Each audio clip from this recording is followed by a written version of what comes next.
Hey everybody, welcome to the Cosmic Panel. This week, of course, we're talking about our bottom 5 comics for this week. So, just the worst of the worst that they have to offer this week. Let's get right into it. First up, I got Night Terrors, Teen Titans, number 2. I have Night Terrors Action Comics, number 2. I have Darkwing Duck, number 8. I have Night Terrors Harley Quinn, number 2. And finally, the worst of the worst, Amazing Spider-Man, number 32. Lucas, what are your top 5? Or bottom 5? Bottom 5. What I have over here is My Little Pony Classics Reimagined, The Unicorn of Odd, number 1. Storm, number 4. Night Terrors Angel Breaker, number 2. World of Betty and Veronica, number 28. And I'm a Cop Real Life Horror Comics, number 2.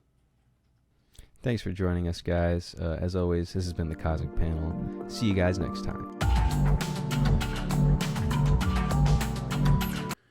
Hey everybody, welcome to the Cosmic Panel, where we have our weekly polls for August 23rd. A lot of good picks this week, so we're pretty excited to get right into it. A lot of good comics, a lot of good ongoings, and a lot of good new starting stuff. So, Elias, what's your first pick? All right. First up for me, I have The Immortal Thor, number 1. That's right, the long-anticipated Immortal title from Al Ewing. I wasn't terribly... I don't think it was terribly informative, the teaser at the end of the Thor annual. So I'm really excited to crack open this book, get some answers, see what's going on with Thor. He's back in his classic suit. Let's get some hard reasoning for why he's there. Of course, Al Ewing is well known for his Immortal Hulk run, so I think it's going to be hard to top, for one thing, so I'm hoping that they're taking a slightly different angle on this. Obviously, Thor is already a god, so he's already considered immortal, so it's going to be interesting. I assume that this is going to be a different angle on it, but yeah, I'm excited to read. Yeah, no, I'm really excited. Immortal Hulk is probably one of the best comic runs I've ever read, legitimately. So to hear him basically take that format and kind of dive into Thor, who is an actual immortal god, is going to be very interesting. I'm very excited to see what's going to happen. I'm not a huge fan of the classic look. I did like the new All-Father look that he had. So I wasn't a huge fan of that. But, I mean, hey, sometimes writers just want to change up stuff, and that's okay. But yeah, no, I'm excited to see who the main villains are going to be, and hopefully, I'm hoping personally that we deal a little bit with Donald Blake. That would be sick. That's like the one thing I really, from the last run, want to tackle. Definitely. Yeah, I'm just hoping for like a little bit more explanation of why he's back in the classic suit, and yeah, I'm just really excited to crack open this book. So, what is your first pick? So my first pick for this week is going to be Invincible Iron Man number 9. Last issue we had a follow-up to Hellfire Gala. Jerry Duggan is writing currently the X-Men books and a ton of the X-Men books and the Iron Man book, and so he's kind of making it one huge continuous arc. It's been very, very fun so far. But with this, we're finally getting Tony admitting defeat and no longer agreeing basically to no longer use the Iron Man tech, since technically that is owned by Stark International. He's now going to be using a new stealth armor that we briefly saw in the Avengers comic, and I'm excited to see where this is going to go. Apparently he's going to be the Black King of the Hellfire Club, due to his father's membership in the Hellfire Club, which I didn't even know his father had. I mean, it makes perfect sense, but just never even thought about that. But yeah, I'm really excited. I've been loving the team up between him and Emma Frost. They've really been landing those. Yeah, so Jerry Duggan is now doing Uncanny Avengers, X-Men, and also Invincible Iron Man. So he's doing a lot with Fall of X right now, and I think he's doing a good job. Great job. And yeah, I really like Tony's level of involvement now that Fei Long has, taken over Stark Unlimited, and Kingpin is the White King now, which is pretty crazy.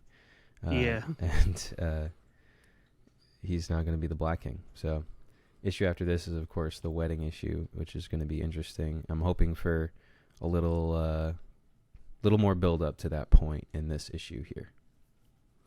Yeah, I'm We've wondering gotten why. hints at it, but Because like the idea was that like this is gonna happen because of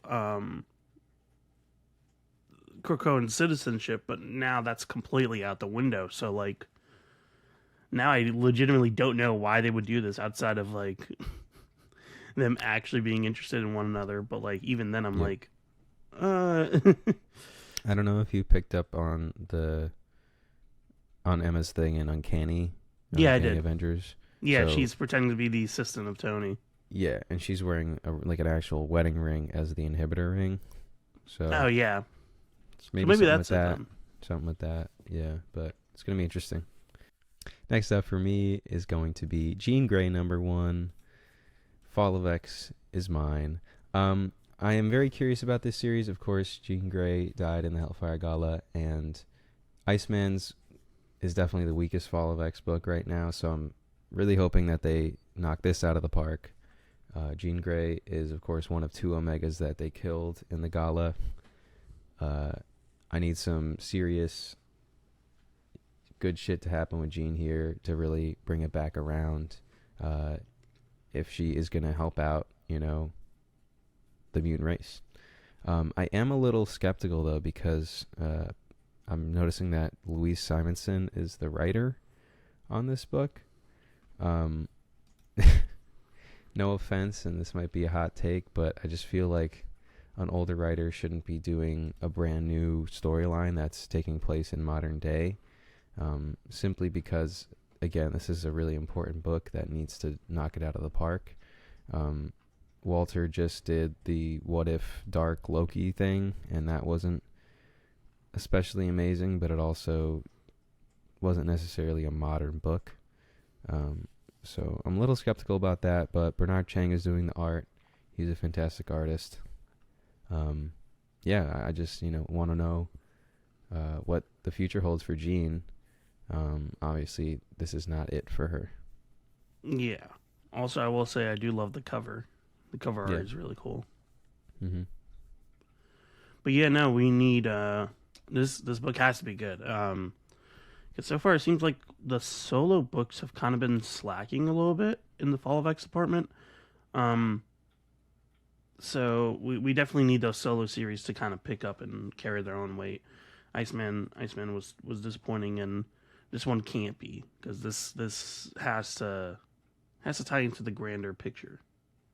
Definitely. And it's a little vague in the synopsis here whether it's going to deal with Jean's past or her future, to be honest. So anyway, we'll have to crack it open and find out.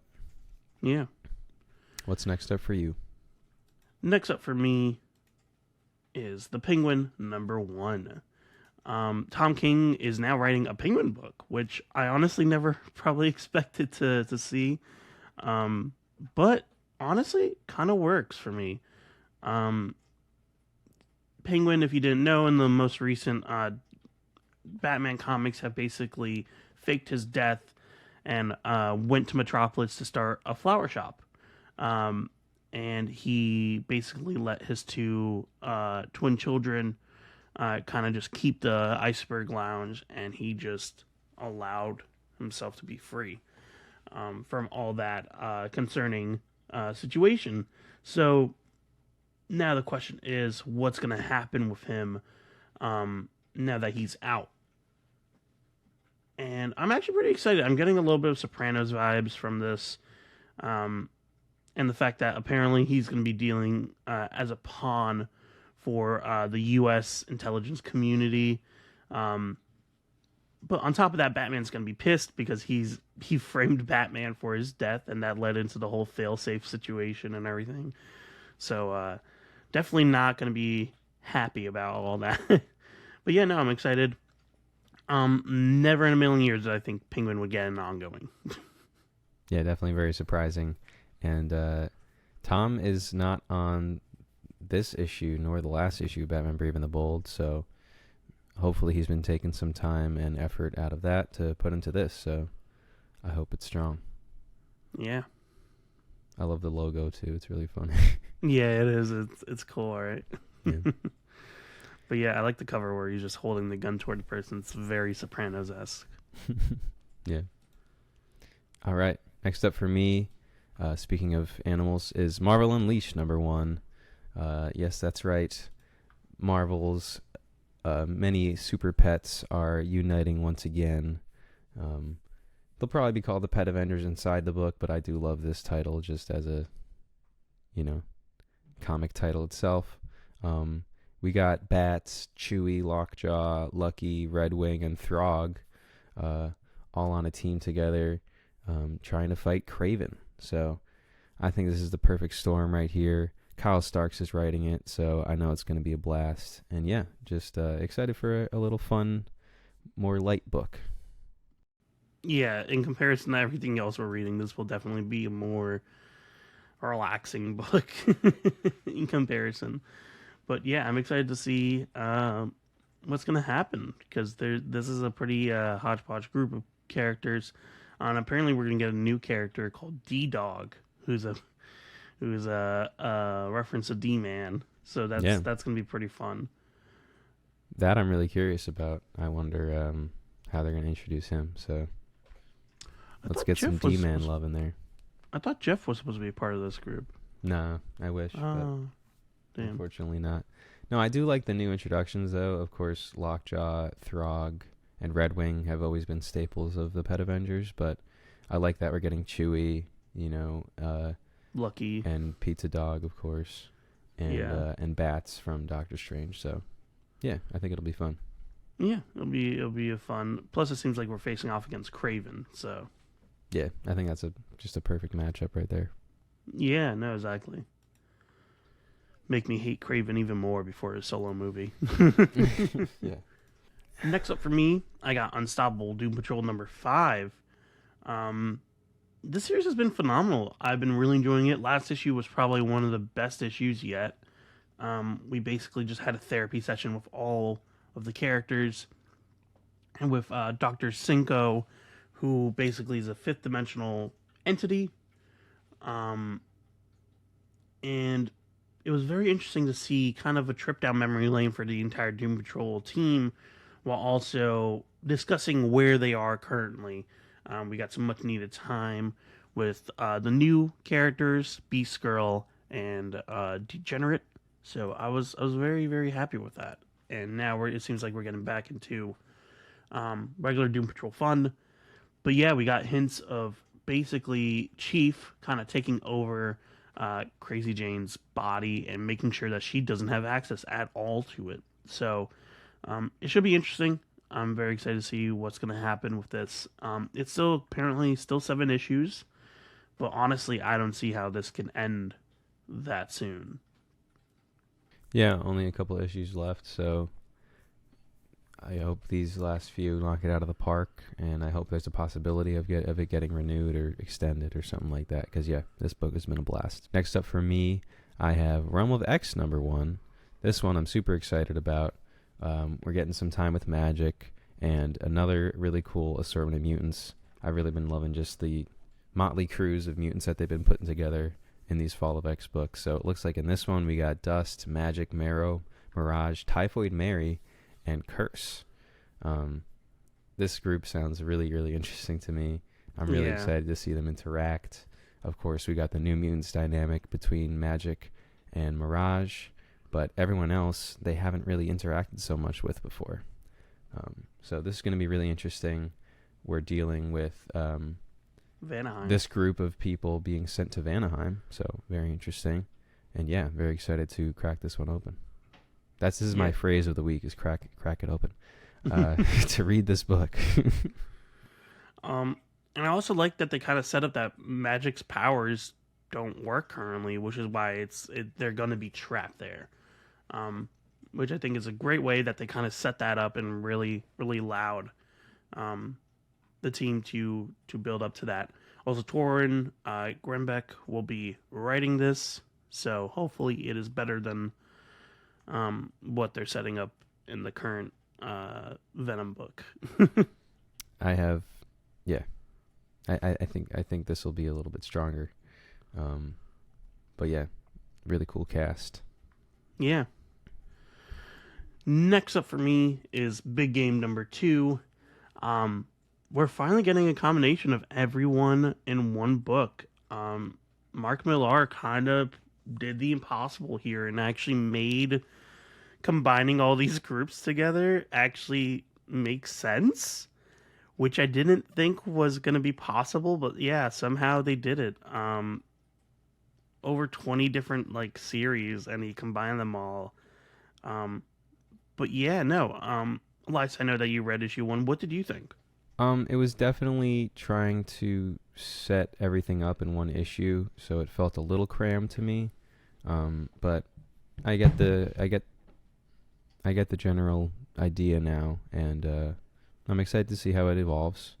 And yeah, it's cool. It's just like a nice thing for Millar to really exhibit the massive amount of characters and properties that he's written all over these years. So yeah, very interesting concept, and I'm excited to see it progress. Yeah, plus on top of that, I like the idea of the reason why the world is so obsessed with superheroes is because heroes were mind wiped from the public consciousness. That's a pretty unique take, I feel like.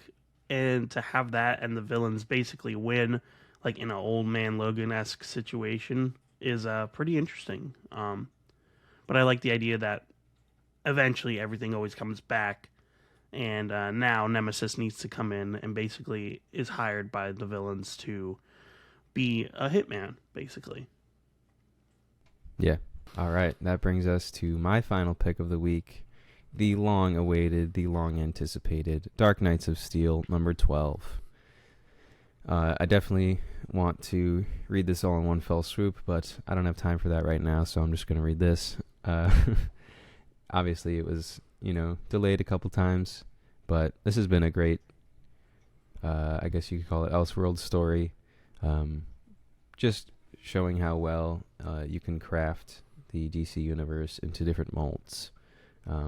This is the final issue, going to bring the war to a head against the White Martians. And yeah, Tom Taylor has been killing it with this series, so very excited to read the conclusion. Yeah, I mean, the only legitimate downside to the series has been the fucking delays and how long it took just to release these 12 issues. If I had known that it was going to take this long, to be honest, I probably would have waited until the whole series was out. Because it's a phenomenal book, but man, did having like month-long breaks really kill any anticipation, and it really stops me from even remembering what happened at the end of last issue. Exactly. But I'm excited to see this end. Apparently, they say the shocking finale, but is this truly the end? So I expect this to continue later on in the future. But for now, I just want a good ending, and then I will wait until the next volume's hardcover. I will not be reading this weekly. Right. Do you remember what happened at the end of the last issue, though? No, I literally don't. Okay, I'll jog your memory. Amanda Waller revealed that she was working with the White Martians. So I remember that was a yeah. As everyone commented, Amanda Waller is just a bitch in every universe. Yeah, there really is no universe where she's just a good person. Yeah. But yeah, there's definitely a lot more to do in this universe, so I could definitely see them doing like an actual mini series in the future with maybe some different characters, but yeah, maybe a different artist. But yeah, I'm excited to see this arc end. Yeah.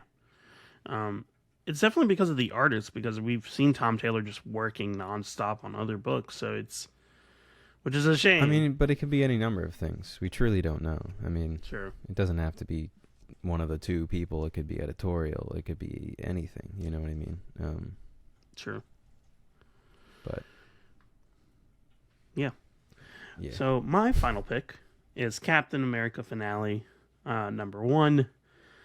This is the grand finale to everything that we kind of set up in the Sentinel Liberty run. I'm really sad this is ending this way, um, because this was such a reinvigorating run. This really made me fall back in love with Cap, and the ideas that it brought to the table were so interesting. The Sentry game was so cool. Bucky and him being at heads were very, very fun.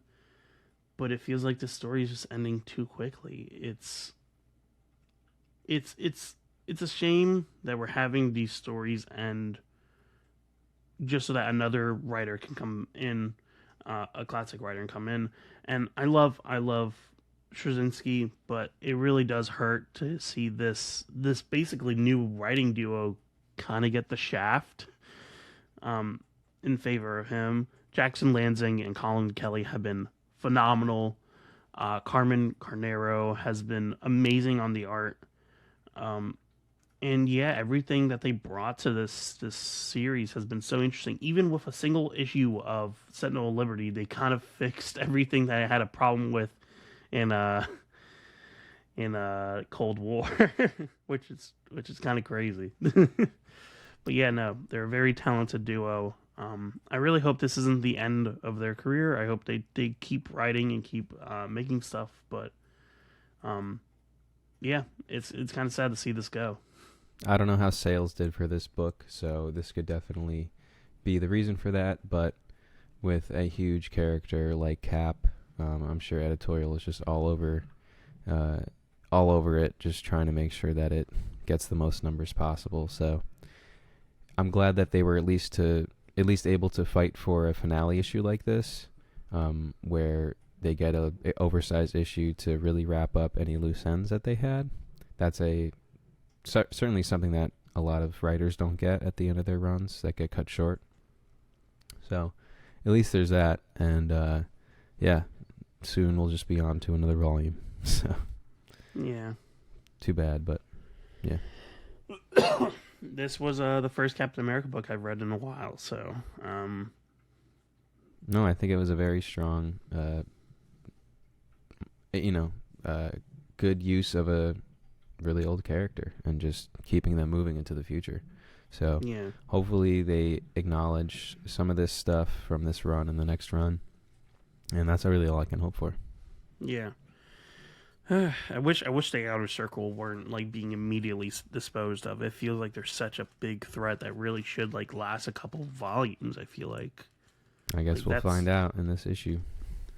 Yeah. Anyway, this has been the Cosmic Panel, August 23rd, weekly polls.